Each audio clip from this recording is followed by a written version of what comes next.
Part 1 introduction and what is a camera. నమస్కారం అందరికీ. Tech explained Telugu channel కు మీ అందరికీ స్వాగతం. ఈ రోజు మనం ప్రతిరోజు ఉపయోగించే ఒక అద్భుతమైన టెక్నాలజీ గురించి తెలుసుకోబోతున్నాం. అదే కెమెరా. ఒక చిన్న ప్రశ్నతో ప్రారంభిద్దాం. మీ దగ్గర ఉన్న mobile phone camera, wedding photographer చేతిలో ఉండే పెద్ద కెమెరా, న్యూస్ రిపోర్టర్ ఉపయోగించే కెమెరా, సినిమా కెమెరా, ఇవన్నీ ఒకటేనా లేక వేర్వేరు టెక్నాలజీలా? చాలా మంది సమాధానం అన్నీ కెమెరాలే అని చెబుతారు. కానీ వాటి పనిచేసే విధానం, నిర్మాణం, ఉపయోగం అన్నీ ఒకేలా ఉండవు. మరో ప్రశ్న, ఈరోజు మొబైల్ కెమెరాతో కూడా అద్భుతమైన ఫొటోస్ వస్తున్నాయి. అయితే లక్షల రూపాయలు ఖర్చు పెట్టి డిఎస్ఎల్ఆర్ లేదా మిర్రర్లెస్ కెమెరా ఎందుకు కొనాలి? ఎస్ఎల్ఆర్ అంటే ఏమిటి? డిఎస్ఎల్ఆర్ అంటే ఏమిటి? మిర్రర్లెస్ అంటే ఏమిటి? కాంపాక్ట్ కెమెరా అంటే ఏమిటి? మొబైల్ కెమెరా ఏ కేటగిరీకి వస్తుంది? ఈ ప్రశ్నలన్నింటికీ ఈ వీడియోలో చాలా సులభంగా సమాధానం తెలుసుకుందాం. ముందుగా కెమెరా అంటే ఏమిటో తెలుసుకుందాం. కెమెరా అనేది సబ్జెక్ట్ నుండి వచ్చే లైట్ ను సేకరించి దానిని ఒక ఇమేజ్ గా మార్చి భద్రపరిచే పరికరం. అంటే కెమెరాకి ప్రాణం లైట్. లైట్ లేకపోతే ప్రపంచంలోనే అత్యంత ఖరీదైన కెమెరా కూడా ఒక్క ఫోటో కూడా తీయలేదు. అందుకే ఫోటోగ్రఫీ అనే పదం కూడా ఫోటో అంటే లైట్, గ్రాఫీ అంటే రికార్డింగ్ అనే గ్రీక్ పదాల నుండి వచ్చింది. అంటే లైట్ సహాయంతో ఒక ఇమేజ్ ను రికార్డ్ చేయడమే photography. 2. How it relates to our eyes and importance of cameras. మన కళ్ళు ఎలా పనిచేస్తాయో గుర్తు చేసుకోండి. ఒక వస్తువు మీద పడిన కాంతి మన కంట్లోకి వస్తుంది.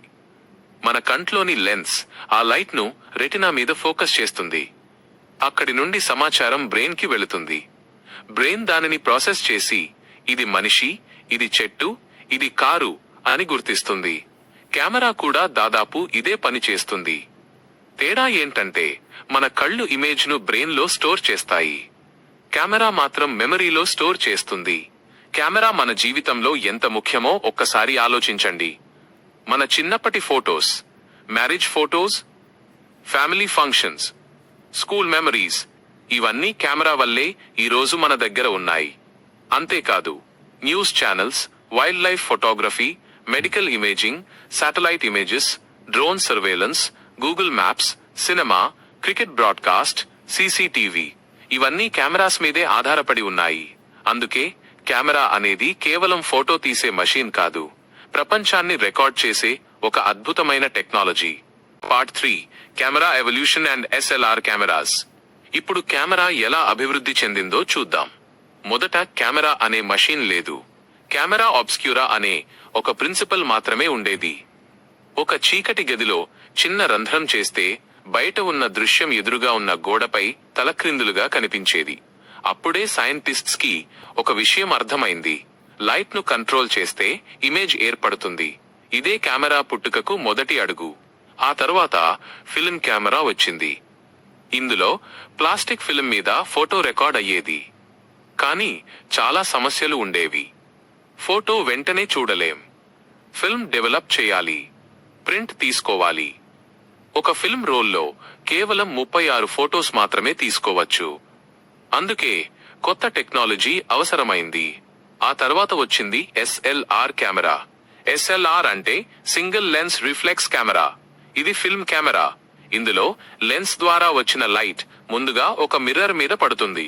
ఆ మిర్రర్ ఆ లైట్ ను పైవైపు ఉన్న పెంటప్రిజం కి పంపుతుంది. పెంటప్రిజం ఇమేజ్ ని సరైన దిశలో తిప్పి ఆప్టికల్ వ్యూ ఫైండర్ ద్వారా మన కంటికి చూపిస్తుంది. అందుకే ఎస్ఎల్ఆర్ లో మనం స్క్రీన్ ని చూడం, నిజమైన లైట్ నే చూస్తాం. ఇప్పుడు ఫోటో తీయడానికి షటర్ బటన్ నొక్కితే మిర్రర్ పైకి లేస్తుంది. షటర్ ఓపెన్ అవుతుంది. లైట్ నేరుగా ఫిల్మ్ మీద పడుతుంది. ఫిల్మ్ ఆ ఇమేజ్ ని రికార్డ్ చేస్తుంది. తర్వాత మిర్రర్ మళ్లీ తన స్థానానికి వస్తుంది. ఇదే ఎస్ఎల్ఆర్ పనిచేసే విధానం. Part 4 DSLR and mirrorless cameras. కానీ ఎస్ఎల్ఆర్ కి కూడా సమస్యలు ఉన్నాయి. ఫిల్మ్ ఖర్చు ఎక్కువ. వెంటనే రిజల్ట్ చూడలేం.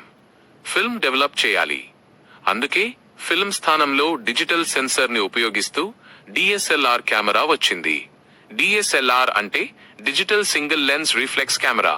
ఎస్ఎల్ఆర్ లో ఉన్న మిర్రర్, పెంటప్రిజం, ఆప్టికల్ వ్యూ ఫైండర్ అన్నీ ఇందులో కూడా ఉంటాయి. కానీ ఫిల్మ్ ఉండదు. దాని స్థానంలో డిజిటల్ ఇమేజ్ సెన్సర్ ఉంటుంది. ఫోటో తీసినప్పుడు మిర్రర్ పైకి లేస్తుంది. లైట్ సెన్సర్ మీద పడుతుంది. సెన్సర్ ఆ లైట్ ని ఎలక్ట్రికల్ సిగ్నల్స్ గా మారుస్తుంది. ప్రాసెసర్ వాటిని ప్రాసెస్ చేసి డిజిటల్ ఇమేజ్ గా తయారు చేసి మెమరీ కార్డ్ లో స్టోర్ చేస్తుంది. అందుకే డిఎస్ఎల్ఆర్ లో వేల సంఖ్యలో ఫోటోస్ తీసుకోవచ్చు. వెంటనే ఫోటో చూడొచ్చు, డిలీట్ చేయొచ్చు, వీడియో కూడా రికార్డ్ చేయొచ్చు. కొన్ని సంవత్సరాల పాటు డిఎస్ఎల్ఆర్ ప్రపంచంలో నంబర్ 1 కెమెరాగా నిలిచింది. కానీ ఇంజనీర్స్ ఇంకో ప్రశ్న ఆలోచించారు. ఈ మిర్రర్ అవసరమేనా? మిర్రర్ తీసేస్తే కెమెరా చిన్నదవుతుందా? బరువు తగ్గుతుందా? మరింత వేగంగా పనిచేస్తుందా? ఈ ఆలోచనతో వచ్చింది మిర్రర్లెస్ కెమెరా. పేరు చెప్పినట్టే ఇందులో మిర్రర్ ఉండదు, పెంట ప్రిజం కూడా ఉండదు. లెన్స్ ద్వారా వచ్చిన లైట్ నేరుగా సెన్సర్ మీద పడుతుంది. సెన్సర్ ఎప్పటికప్పుడు ఇమేజ్ ని ప్రాసెసర్ కి పంపుతుంది. ప్రాసెసర్ దానిని ఎలక్ట్రానిక్ వ్యూ ఫైండర్ లేదా ఎల్సిడి స్క్రీన్ మీద చూపిస్తుంది. అందుకే మిర్రర్లెస్ కెమెరాలో మీరు చూసేది నిజమైన లైట్ కాదు, సెన్సర్ క్యాప్చర్ చేసిన లైవ్ డిజిటల్ ఇమేజ్. మిర్రర్ లేకపోవడం వల్ల కెమెరా సైజ్ చిన్నదవుతుంది, వెయిట్ తగ్గుతుంది. మిర్రర్ కదలాల్సిన అవసరం ఉండదు కాబట్టి కంటిన్యూస్ షూటింగ్ వేగంగా జరుగుతుంది. ఆటో ఫోకస్ చాలా ఫాస్ట్ గా ఉంటుంది. వీడియో పర్ఫార్మెన్స్ కూడా చాలా బాగుంటుంది.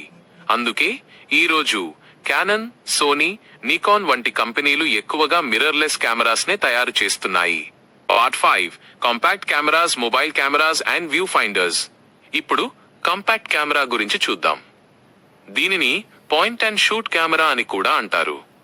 పేరు చెప్పినట్టే సబ్జెక్ట్ వైపు కెమెరాని పాయింట్ చేసి షటర్ నొక్కితే మిగతా పని కెమెరా చేసేస్తుంది. ఇందులో మిర్రర్ ఉండదు. లెన్స్ కూడా ఫిక్స్డ్ గా ఉంటుంది. లెన్స్ మార్చలేం. సైజ్ చిన్నగా ఉంటుంది. ట్రావెల్ కి చాలా బాగుంటుంది. ఒకప్పుడు ఇవి చాలా పాపులర్. కానీ ఇప్పుడు మొబైల్ కెమెరాస్ బాగా అభివృద్ధి చెందడంతో వీటి ఉపయోగం చాలా తగ్గిపోయింది. ఇప్పుడు మనందరి చేతిలో ఉన్న మొబైల్ కెమెరా గురించి మాట్లాడుకుందాం. చాలా మంది మొబైల్ కెమెరాని వేరే టెక్నాలజీ అనుకుంటారు. కానీ నిజానికి మొబైల్ కెమెరా కూడా ఒక చిన్న మిర్రర్లెస్ కెమెరా. ఇందులో కూడా మిర్రర్ ఉండదు. లెన్స్ ఉంటుంది, సెన్సర్ ఉంటుంది, ప్రాసెసర్ ఉంటుంది. అదనంగా ఏఐ ప్రాసెసింగ్ ఉంటుంది. అందుకే ఈరోజు మొబైల్ ఫోన్లు HDR, portrait mode, night mode, AI enhancement వంటి ఫీచర్స్ తో అద్భుతమైన ఫోటోస్ తీస్తున్నాయి. ఇప్పుడు ఒక ముఖ్యమైన డిఫరెన్స్ తెలుసుకుందాం. ఎస్ఎల్ఆర్, డిఎస్ఎల్ఆర్ లో మనం చూసేది ఆప్టికల్ వ్యూ ఫైండర్ ద్వారా వచ్చే నిజమైన లైట్. దీనిని ఆప్టికల్ వ్యూ ఫైండర్ లేదా ఓవిఎఫ్ అంటారు. మిర్రర్లెస్ కెమెరాలో సెన్సర్ క్యాప్చర్ చేసిన లైవ్ డిజిటల్ ఇమేజ్ ని ఒక చిన్న స్క్రీన్ లో చూపిస్తారు. దీనిని ఎలక్ట్రానిక్ వ్యూ ఫైండర్ లేదా ఈవీఎఫ్ అంటారు. అంటే డిఎస్ఎల్ఆర్ లో మీరు రియల్ సీన్ ని చూస్తారు. మిర్రర్లెస్ లో మీరు లైవ్ డిజిటల్ ప్రీవ్యూని చూస్తారు. Part 6 market status and outro. ఇప్పుడు ఈ రోజు మార్కెట్లో పరిస్థితి ఏమిటి? ఎస్ఎల్ఆర్ కెమెరాస్ దాదాపు హిస్టరీ అయిపోయాయి. ఇప్పటికీ కొంతమంది ఫిల్మ్ ఫోటోగ్రఫీ ఇష్టపడేవాళ్లు మాత్రమే ఉపయోగిస్తున్నారు. డిఎస్ఎల్ఆర్ కెమెరాస్ ఇంకా చాలా మంది ప్రొఫెషనల్స్ దగ్గర ఉన్నాయి. కానీ కొత్తగా కొనేవాళ్లు తగ్గుతున్నారు. మిర్రర్లెస్ కెమెరాస్ ప్రస్తుతం ప్రొఫెషనల్ ఫోటోగ్రఫీలో number 1. Wedding photography, wild life photography, sports photography, cinema, దాదాపు అన్ని రంగాల్లో ఇవే ఎక్కువగా ఉపయోగిస్తున్నారు. కాంపాక్ట్ కెమెరాస్ చాలా వరకు మొబైల్ కెమెరాస్ వల్ల మార్కెట్ కోల్పోయాయి. అయితే ప్రపంచంలో అత్యధికంగా ఉపయోగించే కెమెరా ఏదంటే అది మీ పాకెట్లో ఉన్న మొబైల్ కెమెరా. మరి కెమెరా గురించి బేసిక్ గా మనకు ఒక క్లియర్ పిక్చర్ వచ్చింది. కానీ కెమెరాలో అత్యంత ముఖ్యమైన భాగం ఇంకా మనం చూడలేదు. అదే లెన్స్. కెమెరా ఎంత ఖరీదైనదైనా లెన్స్ బాగా లేకపోతే మంచి ఫోటో రాదు. అసలు లెన్స్ అంటే ఏమిటి? ఫోకల్ లెంగ్త్ అంటే ఏమిటి? 18mm, 50mm, 200mm అని ఎందుకు రాస్తారు? Wide angle, telephoto, Zoom lens, prime lens, macro lens అంటే ఏమిటి? ఇవన్నీ మనం తరువాతి ఎపిసోడ్లో చాలా సులభంగా నిజ జీవిత ఉదాహరణలతో తెలుసుకుందాం. ధన్యవాదాలు.